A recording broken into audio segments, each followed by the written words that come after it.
ഹൃദയത്തിൽ നിന്നും അഗ്നിനാളമായി ആത്മാവേ വരണേ.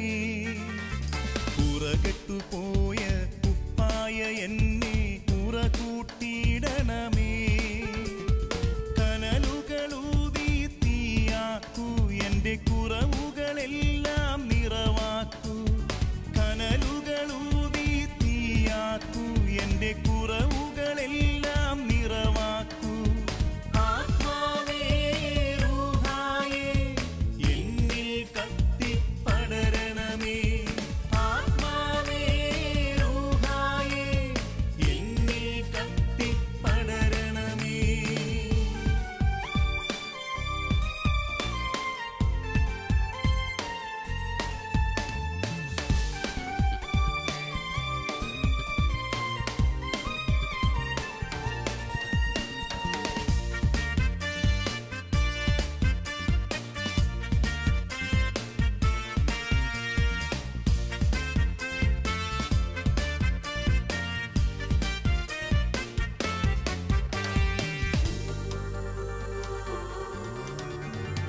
ആത്മാവെന്നെ നയിക്കും പോലെൻ ജീവിത പാതയിൽ തുടരാൻ.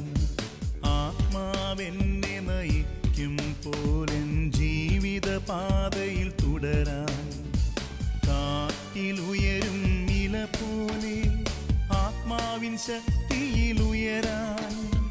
കാറ്റിലുയരും ഇല പോലെ ആത്മാവിൻ ശക്തിയിലുയരാൻ. അഭിഷേകം നീ ചൊരിയണമേ, വരദാനങ്ങൾ നൽകണമേ. അഭിഷേകം നീ ചൊരിയണമേ, വരദാനങ്ങൾ നൽകണമേ.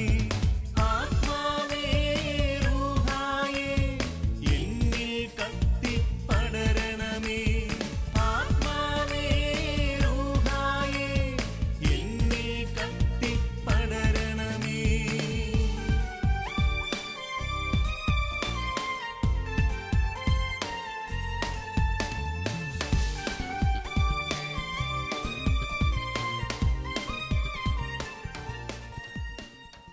എന്നിൽ വിശ്വസിക്കുന്നവന്റെ ഹൃദയത്തിൽ നിന്ന് വിശുദ്ധ ലിഖിതത്തിൽ പറയുന്നത് പോലെ ജീവജലത്തിന്റെ അരുവി അങ്ങോട്ട് ഒഴുകി ഇറങ്ങും എന്നിൽ വിശ്വസിക്കുന്നവന്റെ ഹൃദയത്തിൽ. എന്നിട്ട് വേണം നമ്മുടെ പിള്ളേർക്ക് കുടിക്കാൻ. അപ്പന്റെ അമ്മയുടെയും ഹൃദയത്തിൽ നിന്ന് ജീവന്റെ നദി ഒഴുകിയിട്ട് വേണം കുഞ്ഞുങ്ങൾ അതുകൊണ്ട് കുടിച്ച് ദാഹം തീർക്കാൻ. ഇന്ന് പിള്ളേർക്കെല്ലാം ദാഹമല്ലേ? എന്തെല്ലാം വാർത്തയാണ് കേൾക്കുന്നത്. എന്തുമാത്രം മാംസദാഹം, വേറെന്തെല്ലാം ദാഹമാണ് പിള്ളേർക്കുള്ളത്. ഇതിനെല്ലാം കാരണം എന്താണെന്നറിയോ? ഒറ്റ കാരണം, കൃപയില്ല, ദൈവകൃപയില്ല. ഇതാ ഒറ്റ കാരണം. അതുകൊണ്ട് ആ കൃപയിലേക്ക് പോകാനായിട്ട് ഹിമാലയത്തിൽ പോയി തപസ്സിരിക്കുകയൊന്നും വേണ്ട. കർത്താവ് ഇരിപ്പില്ലേ, യേശു ഇരിപ്പില്ലേ? അവിടെ ചെന്നിട്ട് ആ ചേർന്ന് നിന്നിട്ട് പറയണം, എൻ്റെ കർത്താവേ, എൻ്റെ ആത്മാവിൽ കുടികൊള്ളുന്ന ദുഷ്ടപിശാചുക്കളെയെല്ലാം ഒന്ന് ഇറക്കി വിട്ടിട്ട് കൽപ്പന ലംഘനങ്ങളൊക്കെ ഒന്ന് കാണിച്ചു തരണമേ. ഒരു വചനം ലംഘിക്കുമ്പോൾ ഒരു തിന്മയുടെ ശക്തി അങ്ങോട്ട് വന്നറിയും. ഒരു വചനം പാലിക്കുമ്പോൾ ദൈവകൃപ വന്നറിയും. രണ്ട് വഴിയാണ് നമുക്കുള്ളത്.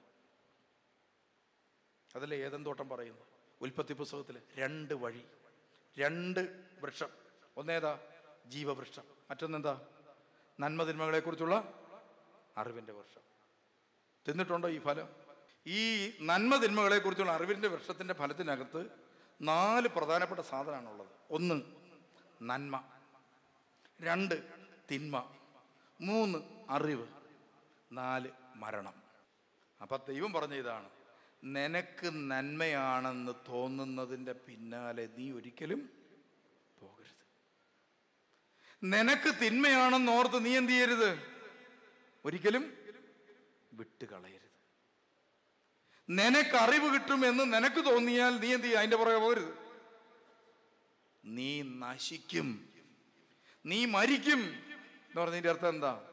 നീയും ഞാനും തമ്മിലുള്ള ബന്ധം ഇല്ലാതാകും. നമ്മൾ തമ്മിലുള്ള ബന്ധം മുറിയും. മുറിഞ്ഞാലോ എനിക്ക് ആഗ്രഹമുണ്ട് പിന്നെ, പക്ഷേ എനിക്കും നിനക്കും ഇടയിൽ വലിയൊരു ഗ്യാപ്പ് വരും. കണ്ടോ?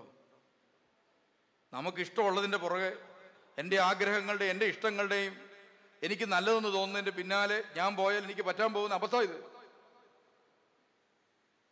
പിന്നെ നമുക്ക് പോകാൻ പറ്റുന്ന ഒരൊറ്റ വഴിയേ ഉള്ളൂ. ഏതാ വഴി? ജീവന്റെ വഴി. അതേതാ? ജീവവൃക്ഷം അല്ലേ? ജീവവൃക്ഷത്തിൻ്റെ ഫലത്തെക്കുറിച്ചുള്ള ഒരു നല്ല പ്രവചനമാണ് പ്രിയമുള്ളവരെ. ആ വൃക്ഷത്തിൻ്റെ ഫലമാണ് സത്യത്തിലെ യേശു അഥവാ വിശുദ്ധ കുർബാന. വിശുദ്ധ കുർബാന നമ്മൾ അനുഭവിക്കുമ്പം ജീവവൃക്ഷത്തിൻ്റെ ആ ഫലമാണ് അത് നമ്മൾ അനുഭവിക്കുന്നത്. അതെന്ത് നൽകും? ജീവൻ നൽകും. അവിടെയല്ലേ പറഞ്ഞു ഇതെല്ലാവർക്കും ജീവൻ നൽകുന്നതാണ് വിശുദ്ധ കുർബാന. വിശുദ്ധ കുർബാന എന്ന് പറഞ്ഞാൽ എന്താണ്? മാംസം ധരിച്ച യേശുവാ. യേശുവിൻ്റെ ശരീര രക്തങ്ങളാണ്, വചനമാണത്. അതല്ലേ, വചനം ഉച്ചരിക്കുമ്പോഴാണ് ഒരു ഗോതമ്പപ്പം വിശുദ്ധ കുർബാനയായി യേശുവിൻ്റെ ശരീരരക്തങ്ങളായി മാറുന്നത്. യേശുവിൻ്റെ ആജ്ഞാവചനം പുരോഹിതൻ ഉച്ചരിക്കുമ്പോഴാണ്. അങ്ങനെയാണെങ്കിൽ ഈ ജീവവൃക്ഷത്തിൻ്റെ ഫലം എവിടുന്ന്, ഏത് വൃക്ഷത്തിൽ നിന്നാണ് പുറത്തു വന്നത്? ഈ ഭൂമിയിൽ ഈ യേശുക്രിസ്തുവിനെ കന്യക മറിയാമിൽ നിന്ന് നമുക്ക് മാംസമായി തീർന്നു അല്ലേ? അപ്പം അങ്ങനെയാണെങ്കിൽ ഈ വൃക്ഷത്തിൻ്റെ ഫലം ഇവിടുന്ന് പുറപ്പെട്ടത് ഏതാ? എവിടുന്നാ? അമ്മയിൽ നിന്ന്. അമ്മയിൽ നിന്ന്. കണ്ടോ കണ്ടോ ജീവവൃക്ഷത്തിൻ്റെ ഫലം ഇരിക്കുന്ന, എല്ലാവർക്കും ജീവൻ കൊടുക്കുന്ന ജീവന്റെ ചൈതന്യം കയ്യിലിരിക്കുന്നുണ്ടോ കുഞ്ഞായിട്ട്? ആ അമ്മയുടെ ജീവിതമാണ്. കണ്ടോ? അങ്ങനെയാണെങ്കിൽ നമുക്കിപ്പോൾ അമ്മ എങ്ങനെ വിളിക്കാം? ജീവവൃക്ഷം. ഉണ്ടോ? ഒരു മര. ജീവൻ കൊടുക്കാനുള്ള ഫലങ്ങളാണ് ആ അമ്മയിൽ നിന്ന് മാംസം ധരിച്ച് പുറത്തു വന്നത്. അപ്പോൾ നമ്മൾ ഓർക്കും അത് ഏതെങ്കിലും തോട്ടത്തിൽ അമ്മ ഉണ്ടായിരുന്നു? ഇല്ല. ഓക്കെ, നമുക്കിങ്ങനെ ചിന്തിക്കാം, എങ്ങനാ ഈ അമ്മ ഈ ജീവന്റെ ഫലം പുറപ്പെടുവിക്കുന്ന ഒരു വൃക്ഷമായി മാറിയത്? എങ്ങനെയാണ്? ഒരൊറ്റ വാക്കേല. എന്താ? ഇതാ ദാസി, നിന്റെ ഇഷ്ടം എന്താണോ, നിന്റെ തിരുവുള്ള എന്താണോ അതാണ് കൂടെ നടക്കട്ടെ. എന്നെ കൊന്നാലും വേണ്ടില്ല, എന്നെ തല്ലിയാലും വേണ്ടില്ല, എന്നെ കല്ലെറിഞ്ഞാലും വേണ്ടില്ല, എൻ്റെ ആയുസ് പോയാലും വേണ്ടില്ല. ഞാനൊരു പ്രശ്നമല്ല, എനിക്ക് ഒറ്റ പ്രശ്നമേ ഉള്ളൂ. എന്താണ്? എൻ്റെ ദൈവത്തിൻ്റെ ഇഷ്ടം ഞാൻ ജീവിക്കുന്നിടത്ത് നടപ്പാകണം. അത്രേ ഉള്ളൂ എനിക്ക്. അങ്ങനെ ഒരു സ്ത്രീ അങ്ങോട്ട് നിന്നുകൊടുത്ത്, അപ്പോഴാണ് ദൈവത്തിന് ഈ ഭൂമിയിലൊന്ന് ലാൻഡ് ചെയ്യാൻ പറ്റിയത്.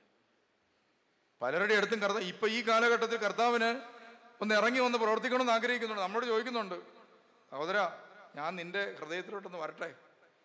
കർത്താവ് കുറച്ച് നാളോടെ ഒന്ന് വെയിറ്റ് ചെയ്യും. ഞാൻ പള്ളി വന്ന് കാണുന്നുണ്ടല്ലോ, അതിരമ്പുഴപ്പള്ളി വരുമ്പം കാണുന്നുണ്ട്, കാരിയസ് ഭവനിൽ വരുമ്പം സക്രാരിയിലിരിക്കുന്ന കാണുന്നുണ്ട്. എല്ലാം സന്തോഷമാണ്. നമുക്ക് കണ്ട് പോയാൽ പോരെ, എൻ്റെ കൂട്ടത്തിൽ വരേണ്ട ആവശ്യമുണ്ടോ? എടാ, എനിക്ക് നിന്റെ ശരീരത്തിൽ മാംസം ധരിച്ചാൽ കൊള്ളാമെന്നുണ്ടോ? അതിനു വേണ്ടി നീ എനിക്ക് വേണ്ടി എന്ത് ചെയ്യണം? നിന്റെ ഇഷ്ടങ്ങളൊക്കെ അങ്ങോട്ട് വേണ്ടെന്ന് വെക്കണം. നിന്റെ ആഗ്രഹങ്ങളൊക്കെ അങ്ങോട്ട് വേണ്ടെന്ന് വയ്യ. കർത്താവ് ചോദിക്കുക, പറ്റുമോ? എങ്കിൽ ഞാൻ വരാം മാംസം ധരിക്കാൻ.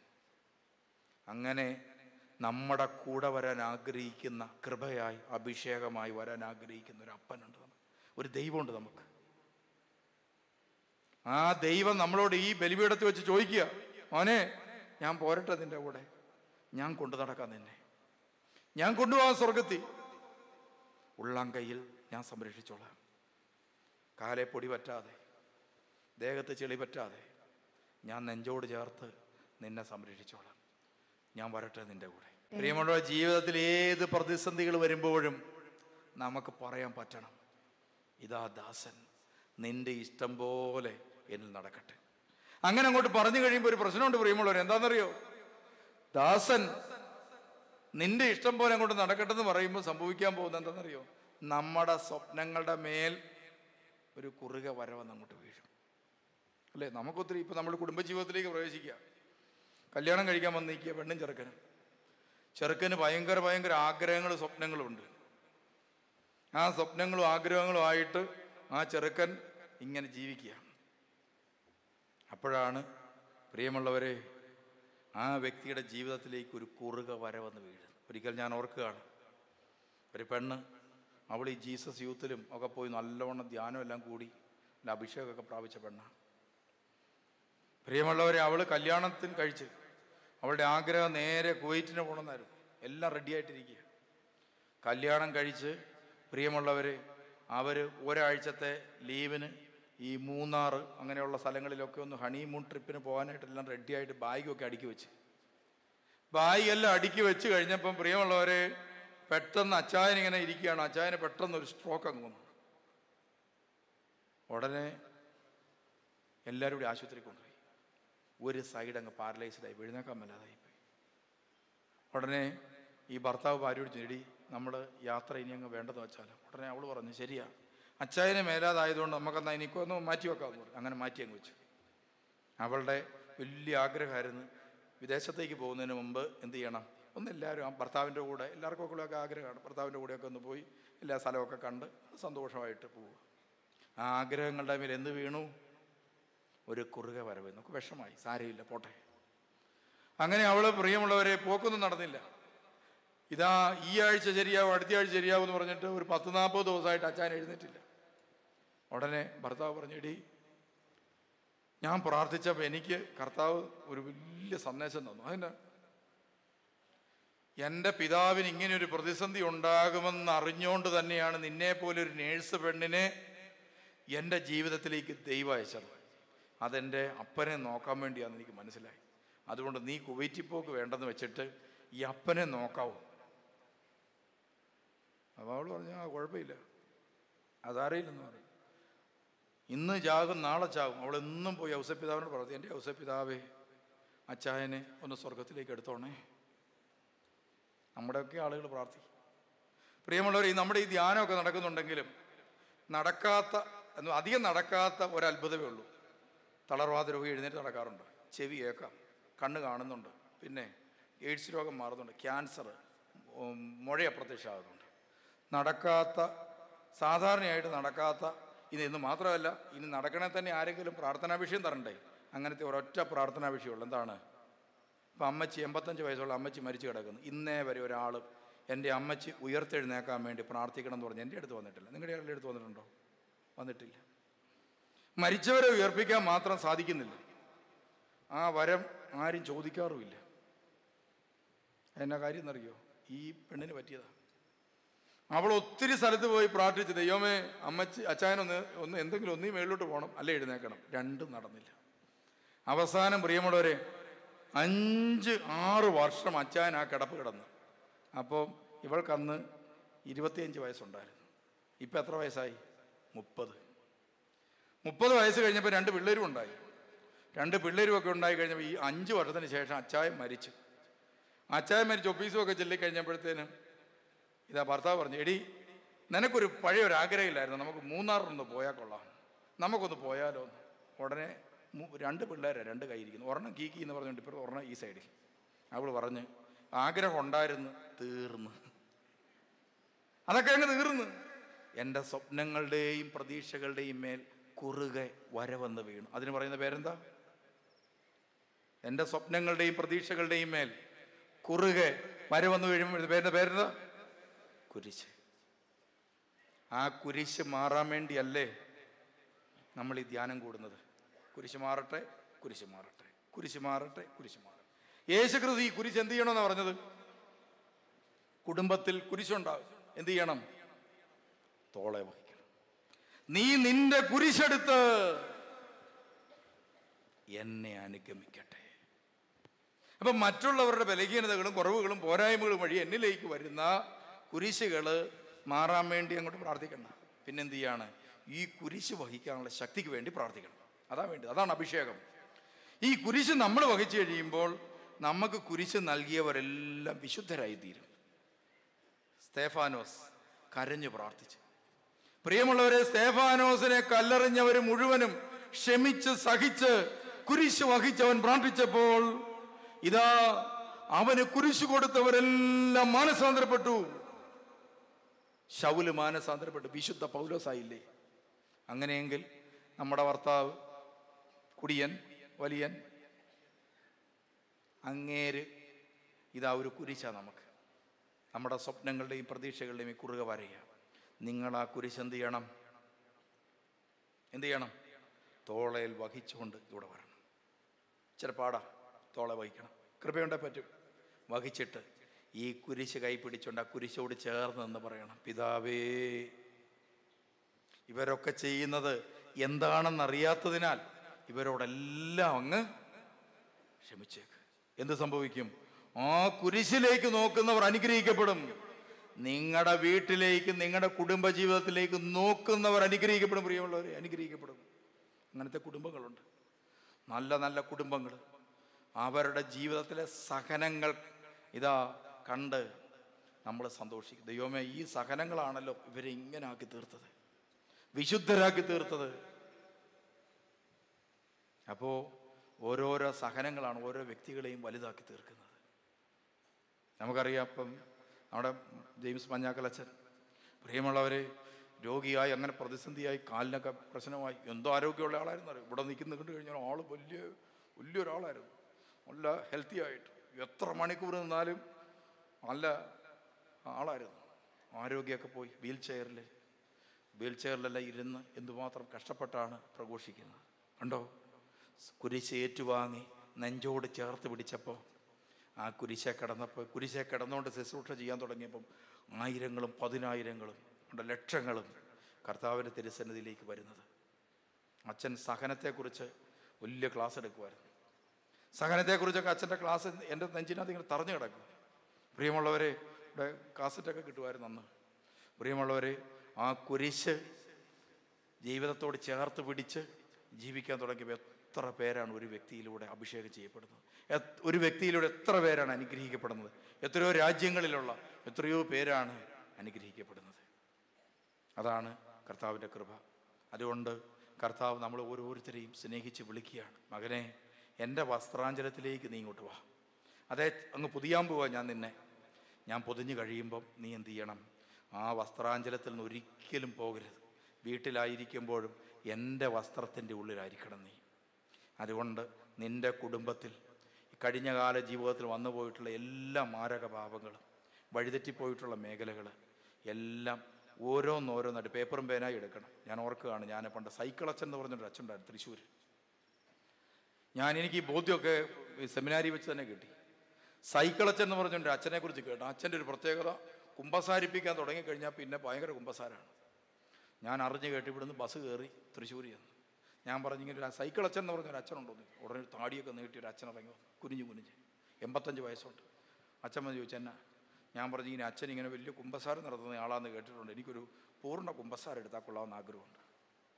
അച്ഛൻ എന്നെ ഒരു മുറിയിലോട്ട് കയറ്റിയിരുന്നിട്ട് പറഞ്ഞു, എഴുതിക്കോളാൻ പറഞ്ഞു, കുമ്പസാരത്തിന് മുമ്പ് ഒരു ക്ലാസ് ഉണ്ട്, എഴുതിക്കോളാൻ പറഞ്ഞു. ഉടനെ ഞാൻ പേപ്പർ മേനായിട്ട് അച്ഛൻ ഇങ്ങനെ പറഞ്ഞുകൊണ്ടിരിക്കും. അച്ഛൻ പറഞ്ഞ്, ബുധൻ വെള്ളി ദിവസങ്ങളിൽ, അല്ല കടപ്പെട്ട ദിവസങ്ങളിൽ ഇറച്ചി, മീന്, മുട്ട, അങ്ങനെ കുറേ ലിസ്റ്റ് കൊണ്ട് പറഞ്ഞു. അതെല്ലാം കഴിച്ചിട്ടുണ്ടോ? എത്ര പ്രാവശ്യം? എവിടെ വെച്ച്? എങ്ങനെ? ഞാൻ കണ്ണു വീഴ്ച. എൻ്റെ പൊന്നെ, ജീവിതകാലം മുഴുവൻ അങ്ങനെയല്ലേ. ഉടനെ അടുത്തത്, ഓരോ പാപങ്ങൾ. നുണ പറഞ്ഞിട്ടുണ്ടോ? എത്ര പ്രാവശ്യം? എവിടെ വെച്ച്? എങ്ങനെ? ഓരോന്നിനും ഇതുപോലെ. ഇത് പ്രിയമുള്ളവർ, ഒരു ബുക്കുണ്ടായിരുന്നു ഇത്. അപ്പം ഞാനിതെല്ലാം എഴുതി കഴിഞ്ഞപ്പോഴത്തേനും അച്ഛൻ പറഞ്ഞു, ഇത് മുഴുവൻ പ്രിപ്പയർ ആയിട്ട് ഒരുങ്ങിയിട്ട് എല്ലാം എഴുതി കണക്കൊക്കെ എടുത്തുകൊണ്ട് പോരാൻ പറഞ്ഞു. ഞാനൊരു 3 മാസം ഇരുന്ന് എഴുതി. നുണയെന്നൊക്കെ പറഞ്ഞു കഴിഞ്ഞാൽ പ്രിയമുള്ളവർ, നമ്മളിപ്പോൾ എന്തോരം നുണയാണ് പറയുന്നത്. അപ്പോൾ ഇതൊക്കെ കണക്ക് കൂട്ടി എഴുതണമെങ്കിൽ 5000, 10000, 25,000 ഒക്കെ എങ്ങനെ എഴുതുന്നു? അതൊക്കെ എഴുതി പ്രിയമുള്ളവർ, നമ്മൾ കൊട്ടത്താപ്പിന് അവിടെ ചെന്ന് കഴിഞ്ഞപ്പോൾ പ്രിയമുള്ള ഈ സൈക്കിളച്ഛൻ, ഞാൻ പറഞ്ഞു, അച്ഛൻ റെഡിയായി വന്നിട്ടുണ്ട്. അച്ഛൻ കുമ്പസാരം അങ്ങോട്ട് തുടങ്ങി. എന്നെ ഇരുത്തിയിട്ട്, എത്ര പ്രാവശ്യം നുണ പറഞ്ഞിട്ടുണ്ട്? ഞാൻ പറഞ്ഞു 2500. അവർ ചെറിയ കണക്കാണ്. ഞാൻ പറഞ്ഞു ഉടനെ 2500 പ്രാവശ്യം പാപം ചെയ്ത് ഈ മകൻ മലിനമായതിനെ ഓർത്ത് അനുദപിക്കുന്നു. എന്നിട്ട് അച്ഛൻ പേപ്പറിൽ എഴുതിയും കൂടി. ഞാനോട് എന്നെ ഇടപാടായി. വീണ്ടും അച്ഛൻ എഴുതി. ഇങ്ങനത്തെ ഒരു കുമ്പസാരം ഞാൻ കണ്ടില്ല. പിന്നെ അച്ഛൻ പേപ്പറിൽ എഴുതുന്നുണ്ട്. അച്ഛൻ എപ്പോഴാണോ ബോധ്യം കിട്ടുന്നത് അന്നേരം വരെ അച്ഛൻ കുമ്പസാരം. ഞാനിങ്ങനെ ഇരുന്ന് രാവിലെ തുടങ്ങിയതാണ് പ്രിയമുള്ളവരെ, വൈകിട്ട് 7 മണിയായി തീർന്നപ്പം. അതിനിടയ്ക്ക് ഏതോ കാര്യത്തിന് ഞാൻ പറഞ്ഞു, ഇത് കണക്ക് നോക്കാൻ പറ്റിയില്ല അച്ഛാന്ന് പറഞ്ഞു. ഉടനെ അച്ഛൻ പറഞ്ഞു, എന്നാൽ പിന്നെ മോന് ആ ചാപ്പലിൽ പോയിരുന്നു അതിൻ്റെ കണക്ക് കൃത്യമായിട്ട്, ഇത് ദൈവത്തിന് കണക്കുണ്ട്, അതുകൊണ്ട് മോൻ അതെല്ലാം കണക്ക് കൂട്ടിയിട്ട് കൃത്യമായിട്ട് എല്ലാം നമ്മൾ നോക്കിയിട്ട് പറഞ്ഞാൽ മതി എന്ന് പറഞ്ഞ് അങ്ങ് കയറിപ്പോയി. ഒരു അരമണിക്കൂർ കഴിയുമ്പോൾ തിരിച്ചു വന്നപ്പോൾ ഞാൻ പിന്നെ ഒരുമാതിരി ഒരു അഡ്ജസ്റ്റ്മെൻറ്റ് ചെയ്ത് ഒരു കണക്ക് ഇച്ചിരി കൂട്ടിയാണ് എഴുതിയത്. കാരണം വല്ലതും ഉണ്ടെങ്കിൽ മാഞ്ഞു പോക്കോട്ടെ. പ്രിയമുള്ളവർ, വൈകുന്നേരം ആയപ്പോൾ ഞാൻ ഇതെല്ലാം കുമ്പസാരം കഴിഞ്ഞ് കുമ്പസാരം പൂർത്തിയാക്കിയപ്പോൾ എന്നോട് പറഞ്ഞു, സാധാരണയായിട്ട് ഞാനിങ്ങനെ ഒരാൾ കുമ്പസാരിക്കാൻ വന്നാൽ അയാൾക്ക് വേണ്ടി ഒരു ബലിയും കൂടി അർപ്പിക്കുന്ന രീതിയുണ്ട്. നിനക്ക് പാപം കൂടുതലായതുകൊണ്ട്, താമസിച്ച് പോയതുകൊണ്ട് തൊട്ടപ്പുറത്തെ പള്ളിയിൽ ഇപ്പോൾ വൈകിട്ട് ഒരു ബലിയുണ്ട്, അത് കണ്ടിട്ട് പോയാൽ മതി. തൃശ്ശൂരിൽ നിന്ന് ബലി കണ്ട് കഴിഞ്ഞപ്പോഴത്തേനും പ്രിയമുള്ളവർ 9 മണി കഴിഞ്ഞു. ഞാൻ ബലിയർപ്പണമൊക്കെ കഴിഞ്ഞ് വീട്ടിൽ 12 മണി 1 മണിയൊക്കെ ഉണ്ടായി വീട്ടിൽ വന്നപ്പോൾ. അച്ഛൻ്റെ കുമ്പസാരത്തിന് പാപമോചനത്തിന് നിൽക്കുക ഞാൻ. പ്രിയമുള്ളവരെ, അച്ഛനാണെങ്കിൽ ഈ അടുത്ത് നിന്നല്ല പാപമോചനം, അച്ഛൻ ഇച്ചിരി അകലെ മാറി നിന്നാ. നമ്മളെ ബലിപീഠത്തിന് മുമ്പിൽ ഇങ്ങനെ മുട്ടുകുത്തി നിർത്തി വെച്ചാൽ അച്ഛൻ ഇച്ചിരി മാറി നിന്നാണ് പാപമോചനം നൽകുന്നത്. അച്ഛൻ അവിടെ പാപമോചനം നൽകുകയും, പ്രിയമുള്ളവരെ, തവള കിടക്കുന്നത് പോലെ ഞാൻ ബലിപീഠത്തിന് വീണു, തലകറങ്ങി താഴെ വീണു. അപ്പം ഞാൻ എഴുന്നേൽക്കുമ്പോൾ ഞാൻ ഭയങ്കര പഞ്ഞി പോലെ ഇരിക്കുന്നു, നല്ല ഫ്രീഡം.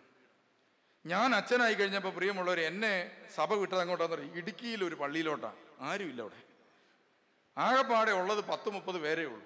അവരൊക്കെ അങ്ങ് അകലെ താമസിക്കുന്നത്, അതുകൊണ്ട് ഞാൻ മാത്രമേ ഉള്ളൂ. അങ്ങനെ ഇരിക്കുമ്പോഴാണ് ഒരു വൈദികനാകാനായിട്ട് ഒരു പയ്യൻ എൻ്റെ കൂടെ വന്നു. എനിക്ക് ആകെപ്പാടെ അറിയാവുന്ന അന്നേരത്തെ പരിപാടി ഈ സൈക്കിളച്ചൻ്റെ കുമ്പസാരമാണ്. ഞാൻ പറഞ്ഞു, എൻ്റെ കൂടെ നിൽക്കുന്നവർ നല്ല കുമ്പസാരം എടുക്കണം. ഞാൻ ഈ ക്ലാസ് അങ്ങോട്ട് കൊടുത്തു. പുള്ളിക്കാരൻ വന്ന് ഞാൻ ഇതുപോലത്തെ ഒരു കുമ്പസാരം അങ്ങോട്ട് നടത്തി. രാവിലെ വേറെ പണിയൊന്നും ഇല്ലാത്തതുകൊണ്ടാണ് എന്ന് പറഞ്ഞ്, നിങ്ങളിപ്പോൾ കാര്യച്ചൻ്റെ അടുത്തോട്ട് അങ്ങനെ കുമ്പസാരിക്കാൻ ഞാൻ നടക്കുകയില്ല കേട്ടോ, എൻ്റെ അടുത്ത് വന്നാലും നടക്കുകയില്ല.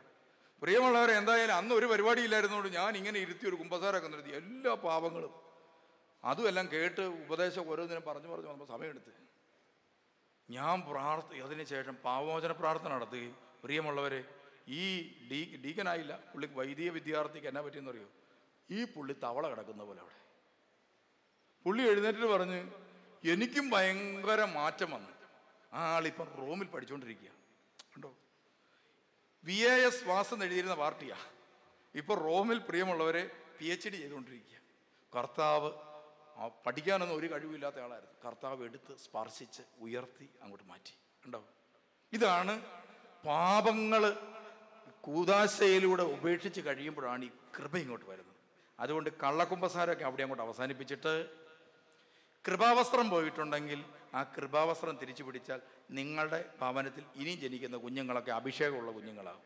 കൃപാവസ്ത്രം പോകാതിരിക്കാൻ ശ്രദ്ധിക്കുക. TV ഓഫ് ചെയ്യുക, മൊബൈൽ ഫോണിൻ്റെ അകത്ത് ആവശ്യമില്ലാത്ത കാണാതിരിക്കുക, പിന്നെ കക്കാൻ പോകാതിരിക്കുക, പലിശയ്ക്ക് കൊടുക്കാതിരിക്കുക. ഇങ്ങനെയുള്ള പ്രധാനപ്പെട്ട പാപം ഉണ്ടല്ലോ, നമുക്കറിയാം പ്രാരംഭ ധ്യാനത്തിൽ പാപത്തെക്കുറിച്ച് കേട്ടത്. ഇത്തരം മാരക പാപങ്ങളൊക്കെ, മാരകമല്ല എല്ലാ പാപവും, ഉപേക്ഷിക്കുക. എന്നിട്ട് ചെറിയ പാപം വരുമ്പോൾ കർത്താവിൻ്റെ കാലെ കെട്ടിപ്പിടിച്ചിട്ട് എന്നും കരഞ്ഞ് പ്രാർത്ഥിക്കണം. പാപിയ, അറിയാതെ പറ്റിപ്പോയതാ എന്ന് പറഞ്ഞ് എന്നും കഴുകപ്പെട്ടുകൊണ്ടിരിക്കുക. നിങ്ങൾ കൃപയിലായിരിക്കും. അപ്പോഴാണ് നിങ്ങളുടെ തലമുറയിലേക്ക് യേശുക്രിസ്തു വഴിയുള്ള ജീവൻ്റെ ശക്തി അങ്ങോട്ട് ഒഴുകാൻ തുടങ്ങും.